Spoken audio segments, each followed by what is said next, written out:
Hello दोस्तों, स्वागत है आप सभी का मेरे यूट्यूब चैनल पे। सेंट्रल यूनिवर्सिटी से बहुत से अलग अलग डिपार्टमेंट से परमानेंट टीचिंग पोस्ट की वैकेंसी आई हुई है। तो चलिए देखते हैं कि कौन कौन से पोस्ट है, कौन कौन से डिपार्टमेंट है। इस वीडियो में हम लोग दो पीडीएफ को कवर करेंगे। तो सबसे पहला जो पीडीएफ है इसको देख लेते हैं हम लोग। तो सबसे पहला जो एडवर्टाइजमेंट है, इसमें जो डिपार्टमेंट है आपका वो है स्कूल ऑफ आर्किटेक्चर। यहाँ पे आपका आर्किटेक्चर 1 पोस्ट की वैकेंसी आई हुई है, जो कि आपका असिस्टेंट प्रोफेसर के लिए है। इसके बाद आपका स्कूल ऑफ अर्थ साइंस में है 1 पोस्ट की वैकेंसी आया हुआ, जो कि आपका एसोसिएट प्रोफेसर के लिए आया हुआ है।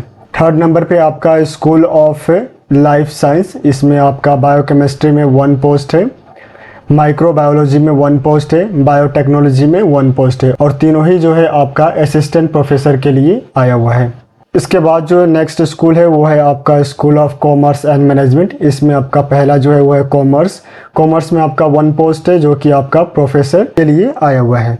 इसके बाद आपका मैनेजमेंट में आपका 2 पोस्ट है, और दोनों ही पोस्ट जो है आपका एसोसिएट प्रोफेसर के लिए आया हुआ है। इसके बाद आपका school of humanities and language, यहाँ पे इंग्लिश में 1 पोस्ट है प्रोफेसर के लिए। लैंग्विस्टिक में आपका 1 पोस्ट है एसोसिएट प्रोफेसर के लिए। नेक्स्ट है आपका school of mathematics, statics and computational science. यहाँ पे आपका डाटा साइंस एंड एनालिटिक्स में आपका जो है 1 पोस्ट आया हुआ है, जो कि आपका असिस्टेंट प्रोफेसर के लिए है। इसके बाद आपका स्कूल ऑफ सोशल साइंस के लिए है। यहाँ पे आपका जो सबसे पहला है वो है कल्चर एंड मीडिया स्टडी। यहाँ पे 1 पोस्ट की वैकेंसी आया हुआ है एसोसिएट प्रोफेसर के लिए। उसके बाद आपका इकोनॉमिक्स से 1 पोस्ट आया हुआ है आपका प्रोफेसर के लिए। उसके बाद आपका जो है सोशल वर्क के 1 पोस्ट वैकेंसी है एसोसिएट प्रोफेसर के लिए। लास्ट में जो है आपका सोसाइटी टेक्नोलॉजी इंटरफ्रेंस 1 पोस्ट है आपका प्रोफेसर के लिए। इसके बाद जो है आपका स्कूल ऑफ फिजिकल साइंस, इसमें आपका फिजिक्स है, और ये 1 पोस्ट जो है आपका आया हुआ है एसोसिएट प्रोफेसर के लिए। नेक्स्ट जो है आपका वो है school of engineering and technology. इसमें आपका जो सबसे पहला है वो आपका बायोमेडिकल इंजीनियरिंग, जिसमें 2 पोस्ट है, और दोनों ही पोस्ट जो है आपका एसोसिएट प्रोफेसर के लिए है। इसके बाद आपका इलेक्ट्रॉनिक्स एंड कम्युनिकेशन 1 पोस्ट की वैकेंसी है आपका एसोसिएट प्रोफेसर के लिए। नेक्स्ट इसके बाद जो है आपका स्कूल ऑफ एजुकेशन, इसमें सबसे पहला जो है योगा 1 पोस्ट की वैकेंसी आया हुआ है आपका असिस्टेंट प्रोफेसर के लिए। इसके बाद आपका hotel and tourism management 3 post की वैकेंसी आपका आया हुआ है, और यहाँ पे जो है तीनों के तीनों जो पोस्ट है वो आपका असिस्टेंट प्रोफेसर के लिए है। इसके बाद जो है आपका हेल्थ साइंस, यहाँ पे आपका मेडिकल लेबोरेटरी टेक्नोलॉजी 2 पोस्ट आया हुआ है। कार्डियोलॉजी 2 पोस्ट है।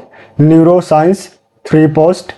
Theatre and performing arts 3 post. और ये सभी के सभी जो वैकेंसी है वो आपका असिस्टेंट प्रोफेसर के लिए आया हुआ है। तो ये सभी जो परमानेंट पोस्ट है, ये जो वैकेंसी है वो आपका आया हुआ है central university of Rajasthan central university से है। और यहाँ पे जो है प्रोफेसर, एसोसिएट और असिस्टेंट प्रोफेसर की जो है ये वैकेंसी आया हुआ है। सैलरी की अगर हम बात करें तो प्रोफेसर में आपका पे लेवल 14 है, एसोसिएट प्रोफेसर में आपका पे लेवल 13A है, और आपका असिस्टेंट प्रोफेसर में पे लेवल 10 दिया हुआ है। सभी पे लेवल के अकॉर्डिंग जब आप ये पीडीएफ को स्क्रॉल करके ऊपर की तरफ जाएंगे तो यहाँ पे कितना उनका जो सैलरी बन रहा है वो सभी जो यहाँ पर मेंशन किया हुआ है। जैसे पे लेवल 14 में आपका जो मिनिमम सैलरी है वो 1,44,200 से लेकर 2,80,200 के बीच में आपका जो एक बेसिक पे बनेगा प्रोफेसर के लिए। उसी तरीके से आपका एसोसिएट प्रोफेसर के लिए और असिस्टेंट प्रोफेसर के लिए भी जो है बेसिक पे यहाँ पे बनेगा।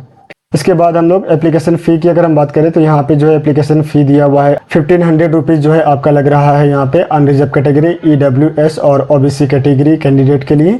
और आपका 750 रुपीज़ एप्लीकेशन फ़ी चार्ज लिया जा रहा है SC, ST, PWD category candidate के लिए।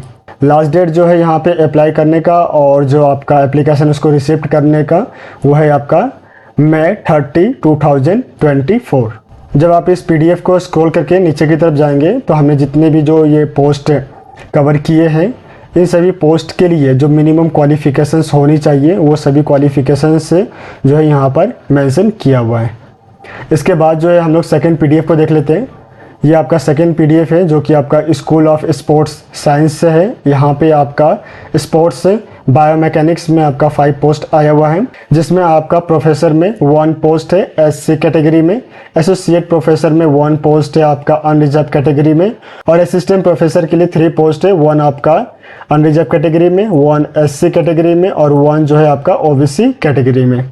इसके बाद जो है आपका स्पोर्ट्स बायोसाइंस में 3 पोस्ट की वैकेंसी आई हुई है। 1 पोस्ट जो है आपका प्रोफेसर में है और 2 पोस्ट जो है आपका एसोसिएट प्रोफेसर में है। लास्ट जो है वो है आपका स्पोर्ट्स साइकोलॉजी। स्पोर्ट्स साइकोलॉजी में आपका जो है यहाँ पे 4 पोस्ट आया हुआ है। 1 जो है आपका प्रोफेसर के लिए आया हुआ है ओबीसी कैटेगरी में, 2 पोस्ट जो है आपका एसोसिएट प्रोफेसर के लिए है, 1 ओबीसी 1 एससी के लिए, और 1 जो है आपका असिस्टेंट प्रोफेसर के लिए आया हुआ है ईडब्ल्यूएस कैटेगरी में।